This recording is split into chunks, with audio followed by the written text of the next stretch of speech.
परिचय। रवि, क्या तुमने आज का गणित का होमवर्क कर लिया? हाँ, मैंने अपनी कक्षा के छात्रों द्वारा पसंद किए जाने वाले विभिन्न खेलों के बारे में कुछ जानकारी प्राप्त की है। ठीक है, लेकिन तुम ये कैसे पता लगाओगे कि किस खेल को सर्वाधिक छात्र पसंद करते हैं? ये तो बहुत आसान है। मैंने इन आंकड़ों को तालिका के रूप में व्यवस्थित किया है और अब मैं इन आंकड़ों को देखकर कह सकता हूं कि बास्केटबॉल को सर्वाधिक छात्र पसंद करते हैं। बच्चों, आपने देखा कि आंकड़ों का संग्रहण बहुत महत्वपूर्ण कार्य है। हम आंकड़ों को विभिन्न प्रकार से व्यवस्थित कर सकते हैं और कुछ उपयोगी जानकारी प्राप्त कर सकते हैं। इसलिए इस पाठ में हम आंकड़ों के रखरखाव के बारे में सीखेंगे। उद्देश्य। इस पाठ के अंत में आप निम्न करने में सक्षम हो जाएंगे: आंकड़ों का संग्रहण और व्यवस्थापन का महत्व समझना, किसी दिए हुए आंकड़े के समुच्चय के समांतर माध्य, बहुलक और माध्यिका की गणना करना, आंकड़े के समुच्चय की रेंज निर्धारित करना। आंकड़ों का संग्रह। ठीक है, क्या कोई जानता है कि आंकड़ों को संग्रहित करने की आवश्यकता क्यों है? मान लें कि हमारे पास क्रिकेट मैच में विभिन्न भारतीय बल्लेबाजों द्वारा बनाए गए रनों का आंकड़ा है। इन आंकड़ों को देखकर क्या आप बता सकते हैं कि वर्ष के दौरान किस भारतीय बल्लेबाज ने सर्वाधिक रन बनाए? नहीं। इसलिए यह पता लगाने के लिए कि वर्ष 2010-2011 के दौरान किस बल्लेबाज ने सर्वाधिक रन बनाए हैं, हमें प्रत्येक बल्लेबाज द्वारा बनाए गए रनों से संबंधित आंकड़ों का संग्रहण करना पड़ेगा। इसलिए बच्चों, बिना उपयुक्त आंकड़ों का संग्रहण किए आप जरूरी जानकारी नहीं प्राप्त कर सकते। आंकड़ों का संगठन। हम आंकड़ों का संग्रहण रिकॉर्ड करने व व्यवस्थित करने के लिए करते हैं, लेकिन हमें ऐसा करने की आवश्यकता क्यों है? निम्न आंकड़ों को देखें। कक्षा 7 के कक्षाध्यापक ने 10 छात्रों का भार इस प्रकार लिखा। क्या इसे आसानी से समझा जा सकता है? अब आंकड़ों को देखें। आप आसानी से जान सकते हैं कि किस छात्र का भार सबसे ज्यादा है और किस छात्र का भार सबसे कम। इसलिए जब हम आंकड़ों को उपयुक्त तालिका में रखते हैं तो इसे समझना और समझाना आसान होता है। हम अनेक प्रकार के आंकड़ों को तालिका के रूप में प्रदर्शित कर सकते हैं। प्रतिनिधि मान। राहुल प्रतिदिन औसत 2 घंटे आउटडोर खेल खेलता है। इस समय पर दिल्ली का वर्ष का औसत तापमान लगभग 40 डिग्री सेल्सियस है। क्या आपने शब्द औसत पर ध्यान दिया है? औसत से हम यह समझते हैं कि राहुल प्रतिदिन सामान्य रूप से 2 घंटे तक खेलता है। कुछ दिनों में वो कुछ समय कम खेल सकता है, जबकि कुछ दिन ऐसे भी हो सकते हैं जब वो कुछ अधिक समय तक खेले। इसी प्रकार 40 डिग्री सेल्सियस औसत तापमान का अर्थ है कि इस समय दिल्ली का वर्ष का औसत तापमान लगभग 40 डिग्री सेल्सियस है। कभी कभी यह 40 डिग्री सेल्सियस से कम भी हो सकता है और कभी कभी यह 40 डिग्री सेल्सियस से अधिक भी हो सकता है। इस तरह हम देखते हैं कि दिए गए आंकड़े का औसत उच्चतम मान तथा न्यूनतम मान के मध्य स्थित होता है। विभिन्न प्रकार के आंकड़ों का वर्णन करने के लिए विभिन्न प्रकार के निरूपक मान की आवश्यकता होती है। इन निरूपक मानों में से एक समांतर माध्य है। आइए इसके बारे में सीखें। अंकगणितीय माध्य। माध्य संख्याओं का औसत है जिसकी गणना आसानी से की जा सकती है। सामान्य रूप से माध्य ज्ञात करने के लिए कुल निरूपणों के योग को उनकी संख्या से भाग दिया जाता है। आइए इन संख्याओं के माध्य की गणना करें। सबसे पहले संख्याओं का योग करें। इन संख्याओं का योग 60 है। कुल 5 संख्याएं हैं, अतः मध्य बराबर 60/5 जो 12 के बराबर है। अतः उपरोक्त संख्याओं का माध्य 12 है। अंक गणितीय माध्य का अभ्यास। रोहित बुद्धिमान और बहुत परिश्रमी लड़का है। उसने अपने गणित के अंक बढ़ाने के लिए 7 बार परीक्षा दी है। यहाँ प्रदर्शित आंकड़ा रोहित के प्राप्तांक हैं। क्या आप रोहित के प्राप्तांकों का माध्य ज्ञात कर सकते हैं? अच्छा, तो आइए सबसे पहले प्राप्तांकों का योग करें, जो 300 है। हम जानते हैं कि उसने 7 बार परीक्षा दी, इसलिए रोहित के प्राप्तांकों का माध्य बराबर 300/7 जो कि 42.86 है।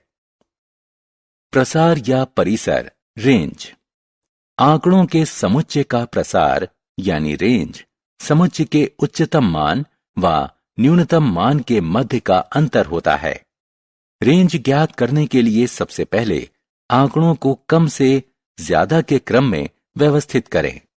उसके बाद सबसे बड़ी संख्या में से सबसे छोटी संख्या घटाएं। अतः बच्चों, अब आप भी आंकड़ों के समुच्चय की रेंज ज्ञात कर सकते हैं। प्रसार या परिसर की गणना। 5 प्रतिभागियों ने अपनी तैराकी प्रतियोगिता पूरी की। क्या हम इन आंकड़ों से तैराकी के समय की रेंज की गणना कर सकते हैं? हाँ, यह आसान है। सबसे पहले आंकड़ों को कम से ज्यादा के क्रम में लगाएं। अतः समय के उच्चतम मान में से न्यूनतम मान घटाएं। अतः तैराकी के समय की रेंज 3.9 मिनट है। बहुलक। साधारण रूप से बहुलक वो संख्या है जो बार बार आए। इस उदाहरण को देखें। यहां कुछ संख्याएं हैं। हम बहुलक कैसे ज्ञात करेंगे? बहुलक ज्ञात करने के लिए सबसे पहले हमें संख्याओं को क्रम में लिखना होगा। उसके बाद हमें गणना करनी होगी कि कौन सी संख्या कितनी बार आई है। अब देखें कि कौन सी संख्या सर्वाधिक बार आई है। इसमें 8 2 बार आया है, इसलिए बहुलक 8 है। बहुलक की गणना। इस आंकड़े को देखें। यह एक कक्षा के 25 बच्चों की लंबाई को प्रदर्शित करता है। आइए उनकी लंबाई का बहुलक ज्ञात करें। यह बिल्कुल आसान है। सबसे पहले संख्याओं को क्रम में लिखें और इन्हें तालिका में रखें। इसके बाद गणना करें कि प्रत्येक संख्या कितनी बार आई है। देखें कि 163 9 बार आया है, इसलिए बच्चों की लंबाइयों का बहुलक 163 है। माध्यिका। माध्यिका वह मान है जो परिमाण के अनुसार व्यवस्थित संख्याओं के समूह के मध्य में होती है। आइए इन संख्याओं की माध्यिका ज्ञात करें। सबसे पहले हमें इन संख्याओं को या तो आरोही क्रम में या तो अवरोही क्रम में व्यवस्थित करना चाहिए। आप देख सकते हैं कि मध्य की संख्या 12 है। इसके दाईं ओर 3 संख्याएं हैं और इसके बाईं ओर 3 संख्याएं हैं, अतः माध्यिका 12 है। माध्यिका की गणना। गोयन का परिवार में 5 बच्चे हैं, जिनकी आयु 9, 12, 5, 18 और 15 वर्ष है। मध्य वाले बच्चे की आयु क्या है? सबसे पहले हमें बच्चों की आयु को कम से ज्यादा के क्रम में व्यवस्थित करना चाहिए। निश्चित रूप से मध्य वाले बच्चे की आयु आंकड़ा समुच्चय के मध्य में है, जो कि 12 है। इसी तरह आप विभिन्न प्रकार के आंकड़ों की माध्यिका ज्ञात कर सकते हैं। बार ग्राफ का भिन्न उद्देश्य के लिए उपयोग। बार ग्राफ एक समान चौड़ाई के बारों को लेकर किया गया संख्याओं का निरूपण है तथा बारों की लंबाई आपके द्वारा चुनी गई आवृत्ति तथा स्केल पर निर्भर करती है। ये आंकड़ों को दृश्य रूप में निरूपित करने की प्रणाली है। बार ग्राफ या बार डायग्राम के मामले में एक समान चौड़ाई की पत्तियों को क्षैतिज या उदग्र रूप से खींचा जाता है तथा उनके बीच समान दूरी रखी जाती है और फिर प्रत्येक पट्टी या बार की लंबाई दी गई संख्या को निरूपित करती है। बार ग्राफ की रचना करना। चरण 1, एक क्षैतिज रेखा और एक उदग्र रेखा खींचें। चरण 2, क्षैतिज रेखा पर छात्रों का नाम लिखें तथा उदग्र रेखा पर उन अंकों को लिखें जो ये प्रदर्शित करते हैं कि आंकड़ों को निरूपित किया जा रहा है। नोट: समान आंकड़े को क्षैतिज तथा उदग्र अक्ष पर सामग्रियों को अदल बदल कर भी निरूपित किया जा सकता है। एक समान चौड़ाई की पट्टियों को लेकर उन्हें समान दूरी पर रखना है। स्केल दिए गए आंकड़े के अनुसार अलग अलग हो सकता है। सरल बार ग्राफ। एक सरल बार ग्राफ आंकड़े के एक समुच्चय को दर्शाता है। उदाहरण के लिए, गणित में छात्रों द्वारा प्राप्त अंक। मान लीजिए ए, बी, सी तथा डी 4 छात्र हैं। गणित में कुल अंक 40 हैं। जैसा कि यहां दर्शाया गया है, सरल बार ग्राफ इस प्रकार प्राप्त किया जा सकता है। चरण 1, एक क्षैतिज रेखा तथा एक उदग्र रेखा खींचें।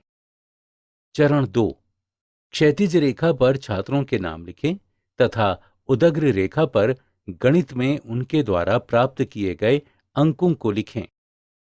चरण 3, निर्धारित पैमाना है 1 इकाई बराबर 5 अंक। एक सरल बार ग्राफ में केवल एक विषय के प्राप्तांक को दर्शाया जा सकता है।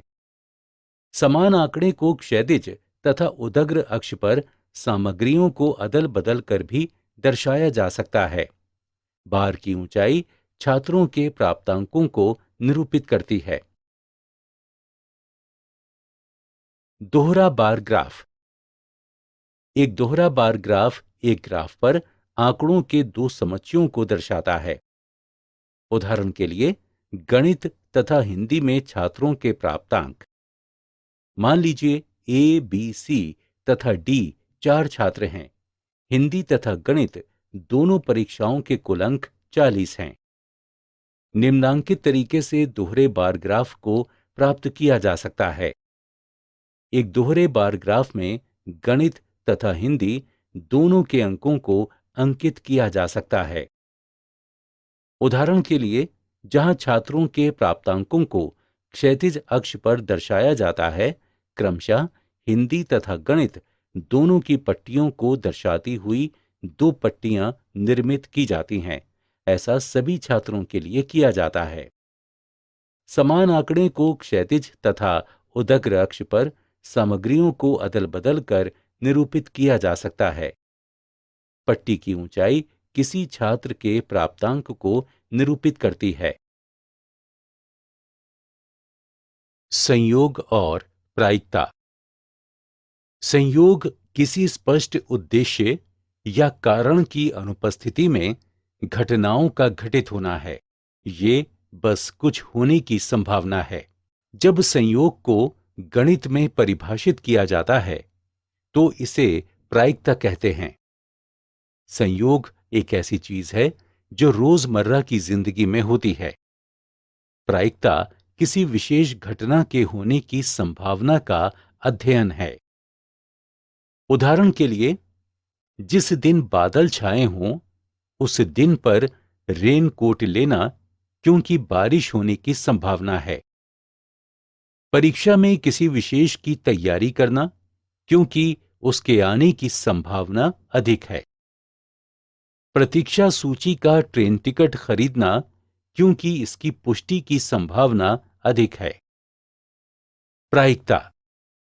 हमारे जीवन में ऐसी परिस्थितियां होती हैं जो निश्चित होती हैं, कुछ जो असंभव होती हैं और कुछ ऐसी होती हैं जो हो भी सकती हैं और नहीं भी। जो स्थिति हो सकती है या नहीं भी हो सकती है, उसके होने का एक संयोग होता है। प्रायिकता कोई घटना होने का एक संयोग होता है। यह हमें किसी घटना के घटित होने या न होने की संभावना के बारे में बताती है। ऐसी घटनाएं जिनमें कई संभावनाएं होती हैं, उनकी प्रायिकता 0 और 1 के बीच हो सकती है। जिनके होने की कोई संभावना नहीं है, उनकी प्रायिकता 0 होती है, और जिनका होना तय है, उनकी प्रायिकता 1 होती है। सैद्धांतिक रूप से किसी घटना की प्रायिकता को P के रूप में निरूपित किया जाता है। किसी घटना की प्रायिकता बराबर घटना के सदस्यों की संख्या E बटा संभावित परिणामों की कुल संख्या। समस्या: एक उछाला गया सिक्का चित गिरेगा। एक सिक्के के 2 फलक होते हैं, चित और पट।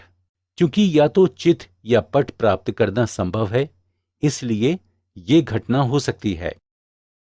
जब पासा फेंका जाए तो इस प्रकार गिरे कि शीर्ष पर 8 आए। पासे के गिरने के केवल 6 परिणाम होते हैं, 1, 2, 3, 4, 5 और 6।